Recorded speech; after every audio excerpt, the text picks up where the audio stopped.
Là, je suis en attente dans la salle de scanner. On lâche rien, on continue. Gloire aux grévistes.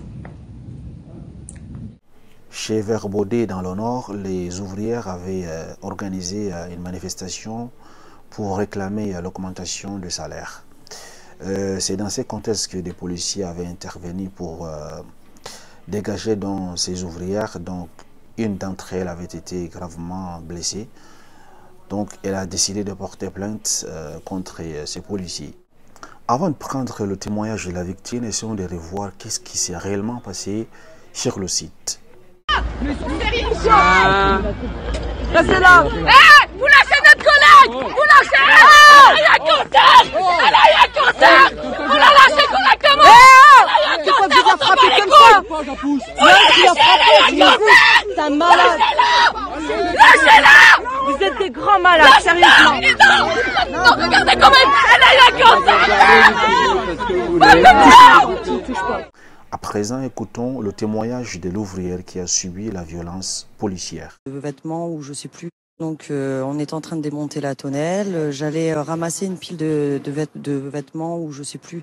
J'avais posé à terre pour pouvoir la reprendre pour donner aux collègues. Et en fait, d'un seul coup, le policier est arrivé derrière mon dos. Il m'a fait une clé de bras tout de suite, m'a étranglé, m'a traîné sur 70 mètres environ. Mes pieds ne touchaient même plus le sol. Est-ce que vous vous êtes débattu? Comment ça s'est déroulé? Dans quel climat? Est-ce que vous lui avez parlé? Est-ce que vous lui avez demandé d'arrêter? Oui, bien sûr, je lui ai demandé d'arrêter. Mais bon, en étant étranglé en même temps, donc on se débat quand même. Je pense que tout le monde se défendrait comme ça, en essayant de se débattre un petit peu. Mais plus je me débattais, plus il serrait. Il en profitait aussi pour mettre des coups de coude dans mon dos. Donc pour se débattre, je fais à peine 48 kilos, 1m60. Vous avez déposé plainte. Je suis en rémission d'un cancer, donc je suis un peu plus fragilisée. Je compte y aller. Vous avez été arrêté plusieurs jours après? J'ai eu une ITT de 5 jours. Aujourd'hui, vous êtes de nouveau sur le piquet de grève. Est-ce que vous craignez que les forces de l'ordre reviennent? Est-ce que ça a renforcé votre détermination? Alors pour ma part, moi ça m'a renforcé parce qu'on a le droit de faire grève, on est en France. Donc moi je suis déterminée et je lâcherai rien. Comment en est-on arrivé à cette situation? Il y a un manque de dialogue avec la direction de Verbaudet. Certains disent qu'il faut même amplifier les actions, aller jusqu'à mener des actions dans tous les magasins partout en France, Verbaudet. Voilà, comme vous le voyez, c'est une femme forte, courageuse, malgré tout ce qu'elle a subi. Elle continue toujours son combat. Elle ne veut pas lâcher. Elle va poursuivre ses policiers en justice, mais également elle va continuer à mener son combat pour obtenir gain de cause face à sa société. Ces violences policières sont récurrentes. Regardez un peu l'exemple de ce jeune homme que les policiers lui ont empêché, n'est-ce pas, de passer. Vous aussi également. Alors là, il y a un deuxième Rio. Pardon, je t'ai dit une fois de reculer. Je t'ai dit une fois de reculer. Mais poussez pas, il vient de me pousser. Reculez. Mais monsieur, vous n'avez pas me poussé. Avance vers moi. Il y a un policier qui sort encore une fois la gazeuse. Monsieur, vous devez me laisser passer, vous portez atteinte à ma liberté. Je comprends pas là ce qui se passe. Non mais il y a mon avocate qui est au téléphone qui le confirme. Dans le 7e arrondissement, entre le boulevard des Invalides et la rue de Babylone. Bon, je peux passer enfin. Je vais appeler l'organisateur pour qu'il appelle la préfecture et je te rappelle.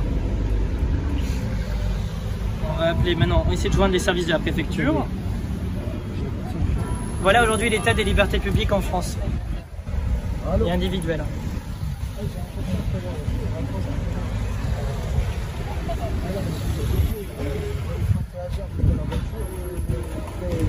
Allô, oui Gaël, on est toujours bloqué. Je viens d'avoir deux avocats qui arrêtent pas de leur dire depuis tout à l'heure au téléphone en haut-parleur que c'est absolument grave. Il y a un des policiers qui a sorti sa gazeuse, un autre qui m'a bousculé. Il y en a quasiment la moitié qui n'ont pas le Rio qui ne sont pas lisibles. Et ils nous retiennent depuis 25 minutes. Oui. Je peux revenir en arrière, mais je peux pas avancer.